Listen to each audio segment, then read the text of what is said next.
जय श्रीमन नारायण। जो टिप्पणी मैं देने जा रहा हूं वह रामानुज दास श्रीमन गट्टू वेणुगोपाल स्वामी द्वारा दी गई है। अध्याय 18 मोक्ष संन्यास योग श्लोक 38। विषयेन्द्रिय संयोगात यत्तदग्रे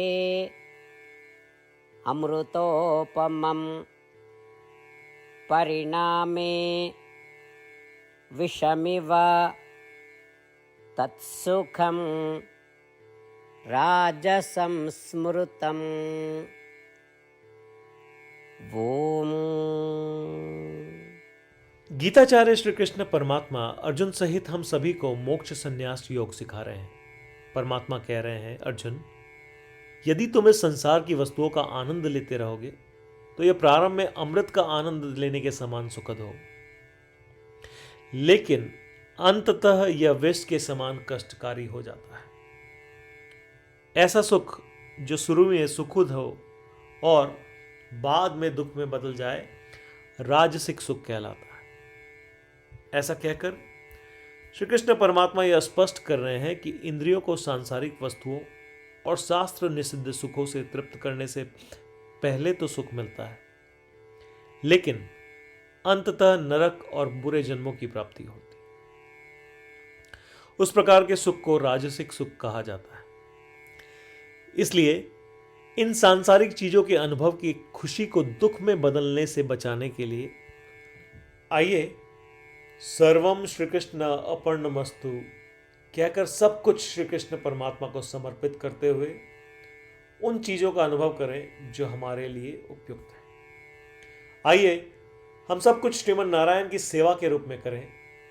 श्रीमन नारायण को प्राप्त करना अपने जीवन का लक्ष्य बनाएं।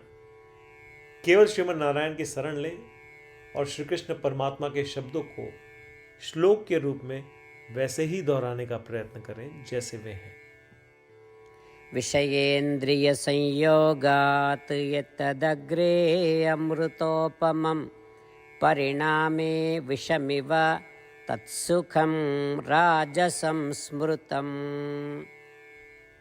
श्रीमद् भगवद गीता का संपूर्ण सार श्री कृष्ण परमात्मा द्वारा अध्याय 18 श्लोक 65 से 70 में 8 कार्य करने के लिए दिया गया है। श्री कृष्ण कहते हैं, मुझे वे लोग पसंद है जो इन 8 बातों का पालन करते हैं। मैं उन भक्तों की हर प्रकार से रक्षा करूंगा।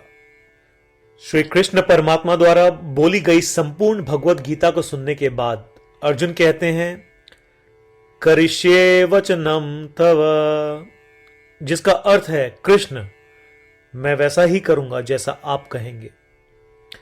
यही कारण है कि श्री कृष्ण ने अर्जुन को सभी प्रकार की सफलताएं और जीत प्रदान की है। आइए परमात्मा को वचन दे कि हम इन 8 कर्मों का पालन करेंगे। ऐसी कोई पूजा, तप या यज्ञ नहीं है जो परमात्मा को यह शब्द देने से बढ़कर हो। मैं कहूंगा कि ये 8 प्रतिज्ञाएं हमें करनी चाहिए। कृपया आप सभी इन्हें अपने दिल और दिमाग में सोचें।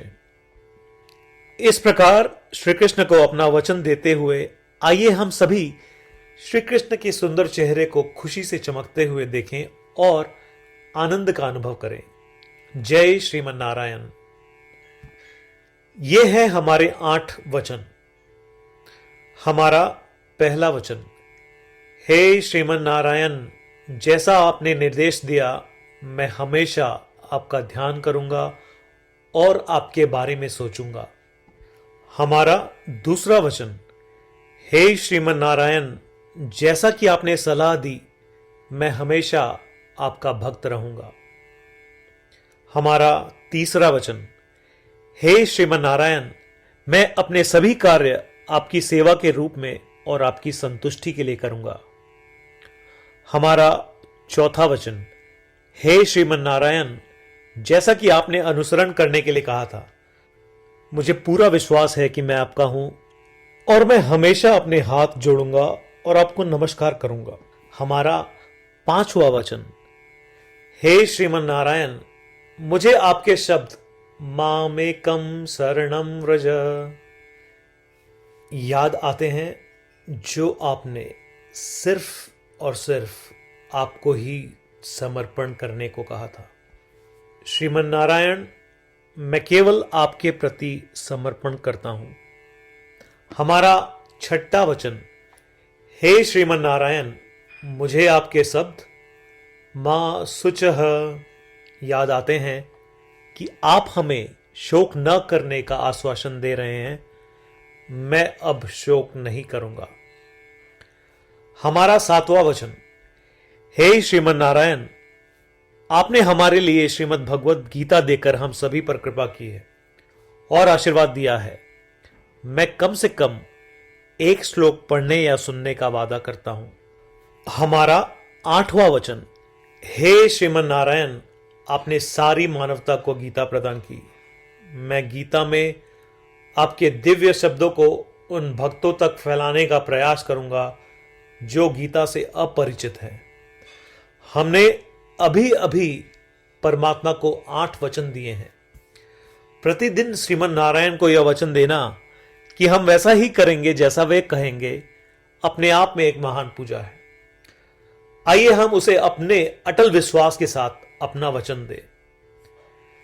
श्रीमन नारायण करिष्ये वचनम तव, जिसका अर्थ है, श्रीमन नारायण, मैं आपके निर्देशों के अनुसार कार्य करूंगा।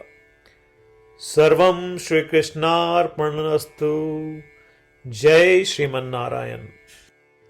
विषयेन्द्रिय संयोगात् यत्तदग्रे अमृतोपमं परिणामे विषमिव तत्सुखं राजसंस्मृतम्। ॐ विषयेन्द्रियसंयोगात् यत्तदग्रे अमृतोपमं परिणामे विषमिव तत्सुखं राजसंस्मृतम्।